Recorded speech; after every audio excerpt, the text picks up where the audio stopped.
સરપંચ શ્રી, ઉપસરપંચ શ્રી, આચાર્ય શ્રી, શિક્ષકો, ગ્રામજનો ને મારી સાથે અભ્યાસ કરતા ભાઈઓ અથવા બહેનો, આજે હું મહાત્મા ગાંધી વિશે બે શબ્દ બોલવા માંગુ છું, તો તમે શાંતિપૂર્વક સાંભળો એવી મારી નમ્ર વિનંતી. મહાત્મા ગાંધીનો જન્મ 2 ઓક્ટોબર 1869ના રોજ પોરબંદરમાં થયો હતો. તેમનું પૂરું નામ મોહનદાસ કરમચંદ ગાંધી હતું. તેમની માતાનું નામ પુતળીબાઈ હતું. તેમણે નાનપણમાં હરિચંદ્ર નાટક જોયું અને શ્રવણની વાર્તા વાંચી. તેનાથી તે હૃદયમાં ઊંડી અસર થઈ. તે દિવસથી તેણે સાચું બોલવું અને માતા પિતા સેવા કરવાનું નિર્ધાર કર્યો હતો. ગાંધીજી માધ્યમિક અભ્યાસ પૂર્ણ કરી ઉચ્ચ અભ્યાસ માટે વિલાયત ગયા અને બેરિસ્ટર બન્યા. ગાંધીજી વકીલાત માટે દક્ષિણ આફ્રિકા ગયા હતા. ત્યાં તેમણે ગોરાઓ દ્વારા હિન્દીઓ થતો અન્યાય નજર જોયો.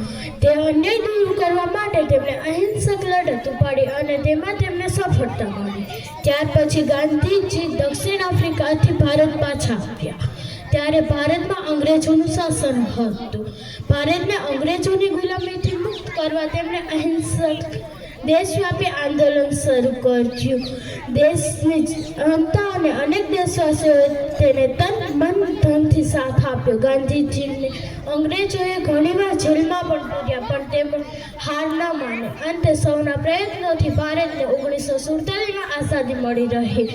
ગાંધીજીને રાષ્ટ્રપિતા તરીકે ભારતવાસીઓ આજે પણ યાદ કરી રહ્યા છે. અસ્તુ. જય હિન્દ, જય ભારત.